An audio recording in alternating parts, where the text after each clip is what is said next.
Adam Audio has thrown their hat in the ring with a closed-back, budget-oriented headphone. But does it hold up to the competition? In some ways, yes. In other ways, no. Let's talk about it.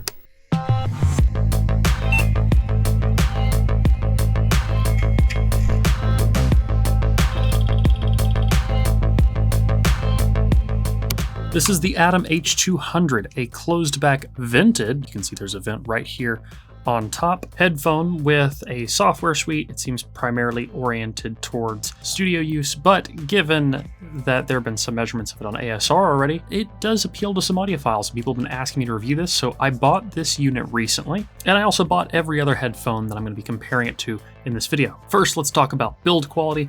The tilt and swivel on it is pretty nice. The swivel only goes a little bit in either direction, but the tilt retains its position pretty well. It's pretty nice and smooth. The clicks on the side are not super tactile. This could be a little bit nicer, but at least it feels pretty firm. The headband is, I'd say, reasonably robust with ample padding on top. This padding is actually very soft and fluffy.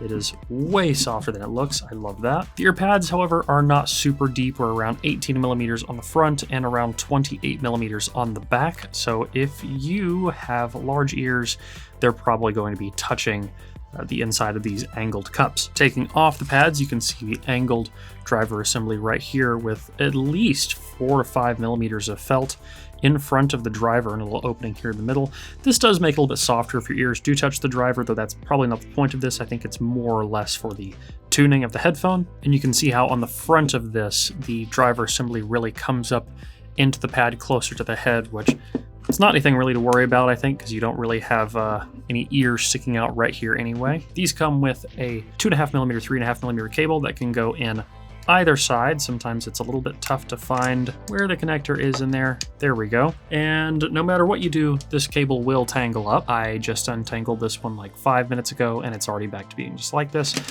It also has these little grippy spots on the side where it says Adam Audio. It's pretty easy to plug and unplug, and then threading for the 3.5 millimeter adapter that's included in the box to 6.3 millimeter. Before I get to sound, I want to make a quick build comparison to two other things. One is this is the AKG K371, interchangeable with the 361. K371 and 361 can definitely fold up to be smaller and more portable. However, the Adam is notably more robust feeling.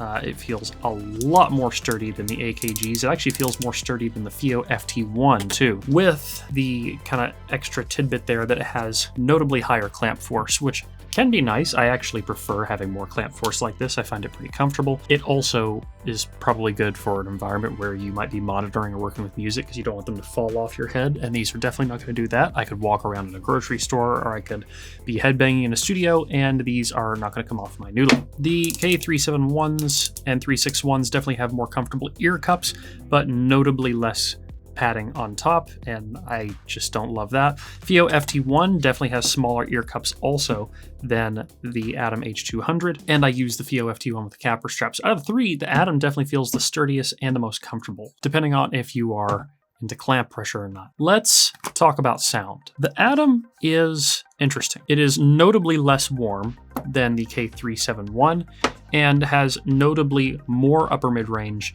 than the Fiio FT1. Between these two, there are definitely things I like about each of them.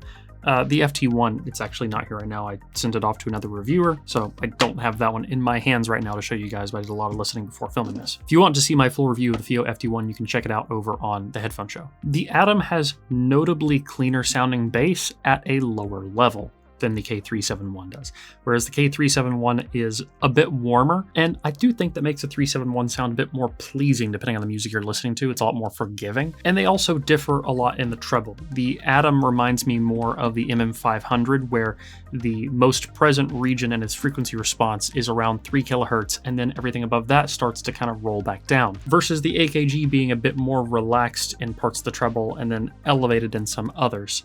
They both have non-linearities in different regions, and then there's the Fiio FT1, which is mostly linear throughout the mid-range, a lot of the treble, and then has a couple of little spiky bits in the upper treble ranges. So what we're looking at really is 3 different flavors of treble. I think all 3 of these are good in different ways. It's just going to come down to your personal HRTF and which of those 3 treble shapes better matches you and your ears. The Adam definitely focuses more on clean bass and clarity.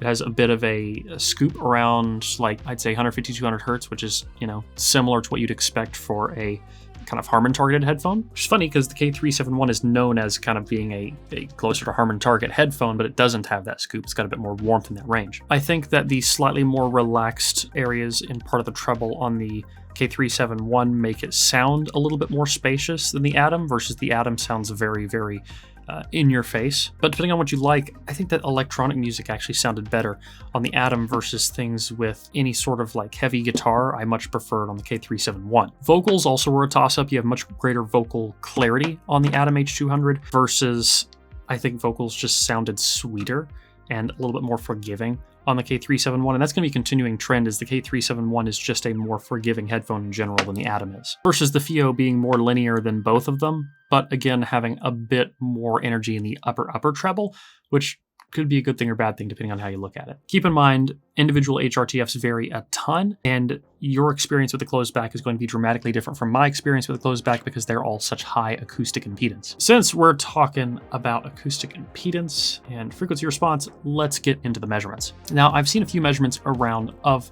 this headphone, and one of the first things I want to talk about is seal variance. You can put this on a flat plate, you can put this on a head, and whatever you have it on, you're going to get dramatically different levels of seal. So here is on the KB5000 ear. This is with a head and torso simulator, and I wanted to use this to illustrate how much variance we get in low frequency with this headphone. This is with multiple different seatings.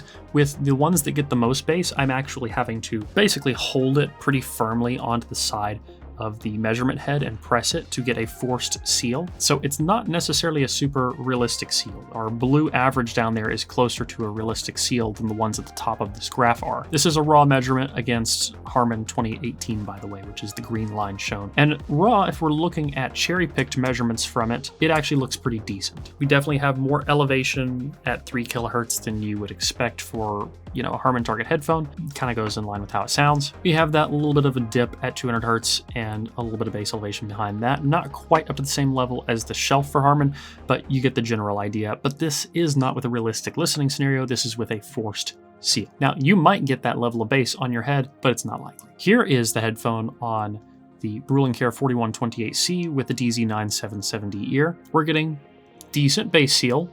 That same little dip right there around like 150, 200 hertz, relatively linear through most of the mid-range, and then we get a bump up again around 3 kilohertz, dips back down, and then for the most part there we're staying within the average listener preference bounds, but it's a bit of a roller coaster. The upper treble above 10 kilohertz is a bit more relaxed too, and it's worth noting. If I show that same measurement raw, it kind of builds a similar theme of this headphone looks better raw than it does compensated. That tends to happen sometimes. Raw graphs are kind of silly. Now I'm going to show you guys the HPTF measurements of this. This is just kind of an example of how this can vary from head to head by showing measurements from multiple different pinna. So in this case, the DZ9770D and the KB5000D both compensated their individual diffuse field head related transfer functions. So you can see sometimes you get more bass, sometimes you get less.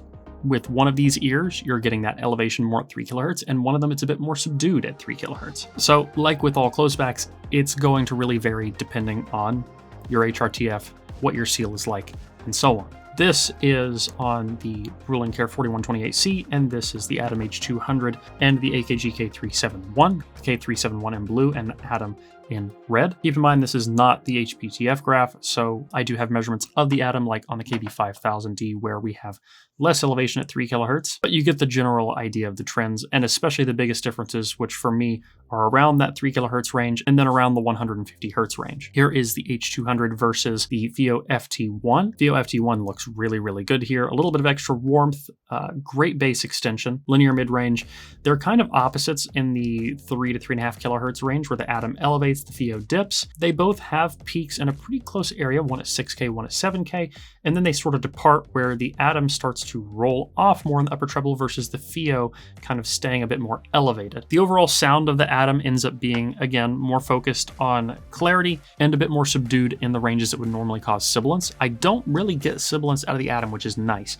If you can deal with it being a bit more shouty, or as Resolve would say, honky, than the other headphones in this lineup because of that elevated 3 kHz range. Elevated 3 kHz doesn't really bother me too much. There are times where it does sound a bit more congested than the other headphones in this lineup, but I do like how that elevation versus the rest of the treble frequency range does result in it being a bit less prone to sibilance than like the FT1. And that can be really nice, depending on your preferences. I also have an impedance sweep of it here.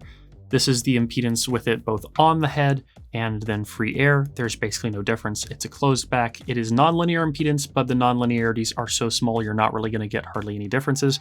I would say I probably wouldn't put this on a tube amp because if anything, you might get a very, very minute increase at 2.5 kilohertz, as well as in the bass and your upper treble frequencies, but it's going to be extremely small. Will you notice it? I don't know, maybe, but I wouldn't put it on a tube amp anyway. It also just doesn't need that kind of power. You should just be plugging this up to like an Apple dongle or a MacBook or something like that. It does not need an amp, just like the 371, just like the FT1. So let's talk conclusions here. Is the Adam a good headphone? Do I recommend it? It's fine.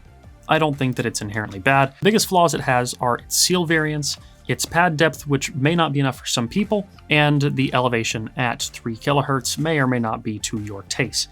I think that it is a welcome addition to the closed back lineup of headphones we have this price range, and between the K371, 361, H200, and FT1, you're bound to like one of those a lot, because all of them kind of fit the different various HRTF shapes I think we would generally see for people with closed backs. So I find it highly likely that if you don't like the K371, K361, or the FT1, this is probably the closed back for you. And vice versa, if you don't like this one, you probably would really like one of those other three. So is this going to be my go-to recommendation? Probably not, but it is a headphone that I enjoy using, and it is a headphone that I would recommend to someone if those other headphones are not to their taste, or if someone just needs something that is better built than the other closed backs at this price range, because while it is made of plastic, it is pretty sturdy and pretty secure on the head. So that is going to wrap up this video. If you like this video, leave a like down below, comment letting me know what you want to see in the future. If you want to support the channel, get access to additional content, you can check me out on Floatplane. I have a video over there where I shaved Joshua Valor's head into a mohawk. Do you come here often?